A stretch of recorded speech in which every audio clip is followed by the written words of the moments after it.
Hey, what is going on, guys? The Heart Pirates TCG here, and I'm here to bring you a deck that I think is going to be so good this meta, the OP02 meta, and it's not being talked about enough, and it's Eustace Captain Kidd. Now, for experience, I've tested this deck out at 2 different locals.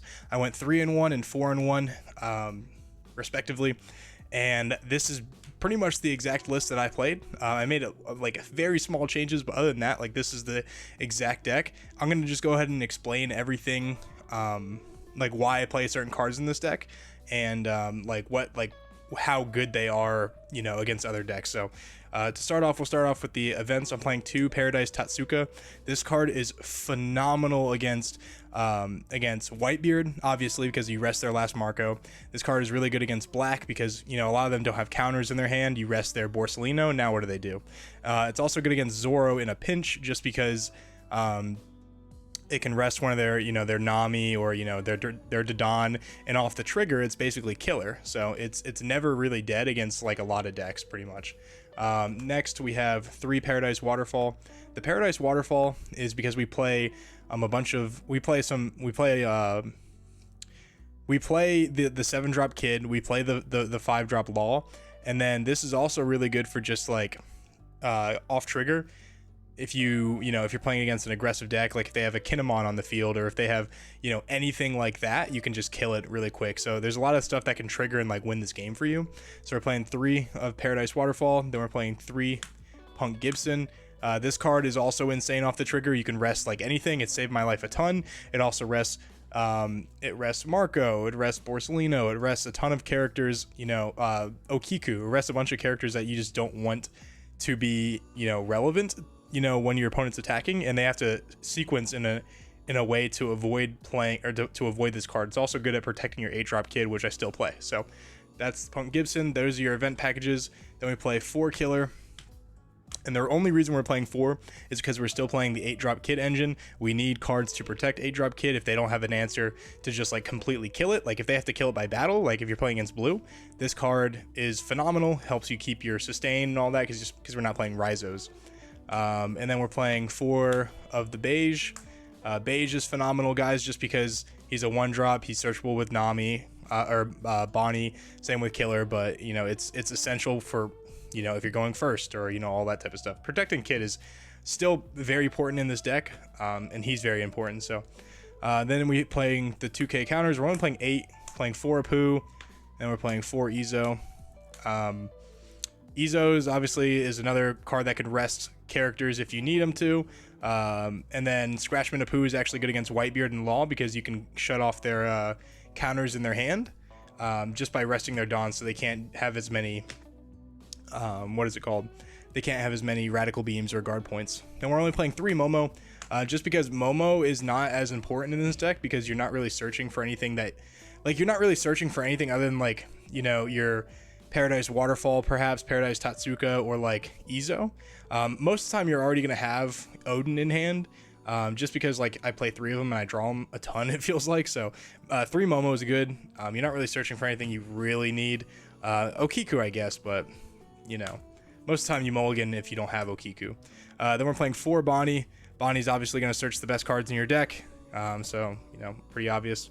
Then we're playing double Nekomamushi.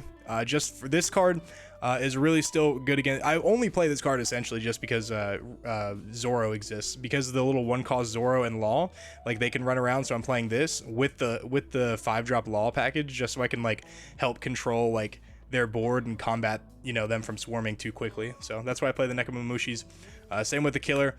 There's nothing worse than Okiku turn 2 or turn 1, and then you don't have an answer for it. Off of life, you can proc Killer and take care of the Okiku before it actually is a problem. So that's why I play Killer. I play a lot of cards off trigger, because if I don't see them in hand, maybe I can get lucky, you know, and I'm a pretty lucky player. So for Okiku, she's still probably one of the best cards in the deck, just because she can, you know, help you control the board until it's time to drop your big guys, and her in combination with X-Drake is still really strong. So obviously for Okiku, and then she's a target off of Odin. And I'm playing double X-Drake. I'm only playing this card because because Yamato, essentially. Yamato is really strong. The fact that you can't just like kill it with, you know, or try put it in danger with just your leader swing, you have to commit Dawn to it, makes it so like it's very hard to actually kill it or out it turn 1. So if you just like swing at life and then play the X-Drake, you have, you know, you immediately turn the tides back in your favor. You kill their body, and now you have a big body. So that's why I play X-Drake. And in a pinch, you can bounce them back with Law if you really wanted to. It's a very weird play, I know, but I would totally do it. If you needed this card to pressure them the next turn and kill something at 4 or less, very situational, but Law is mainly here to get, you know, to restand the Okikus, play Ezo if you really wanted to, or like restand Bonnie or something like that. So also he's really good with Paradise Waterfall. So you swing with Paradise Waterfall, he's 8k and then he restands himself again. So same with the 7-drop Kidd. He is a 9k with Paradise Waterfall, then he restands himself. You're playing very aggressive in this deck. You're restanding all the time. So like he works in perfect synergy with Odin and, you know, your leader, just because you can do so much damage with this card out and this card out. You can literally like kill people in 1 turn. Like, I'm not kidding. You can swing 8, 9, 9, and then double leader swing for 8. Like that's how good it is. It's actually nuts. So obviously 2 Kidd, and then we're playing 2 Kazuki Odins, or 3 Kazuki Odins. Odin is so good for just putting pressure on like decks that have 1 4 life, and then 2 that don't have immediate outs to this. Because if you drop Odin and they don't have a blocker next turn, you're swinging for 9 9 and then 8 8 with your leader, and that can either end the game automatically or make them discard every card in their hand or blow up their entire board. It's so powerful. And then the second they out this, you get Okiku out. Like, I think this card is so good. The only reason I'm not playing 4 of it is because I'm playing 2 of the 8-drop Kidd that, you know, if you're playing against blue, this is actually your win condition. This deck can play a lot of different ways. So like if you're playing against blue, 8-drop Kidd is your win condition. If you're playing against Kaido, 7-drop Kidd is kind of your win condition. Like 7-drop and 8-drop Odin are your win conditions. If you're playing against Zoro, then 8-drop is still probably your win condition, as well as 7-drop. These are both like really good. Like there's so many different ways you can play. If you're playing against black, you know, obviously Odin's your win condition. There's just so many different ways you can play. And if any of these cards are ever dead, you can just discard them off of Kidd's effect and then like keep it moving, you know, like you don't have to discard live cards from your hand. And that's what makes this deck so powerful, is like it can do lethal without, like, you wouldn't even expect it to be able to do lethal like you might think, you know, like being able to swing, I mean, even 10 10 7 7 is just ridiculous, or, you know, 9 9 8 8.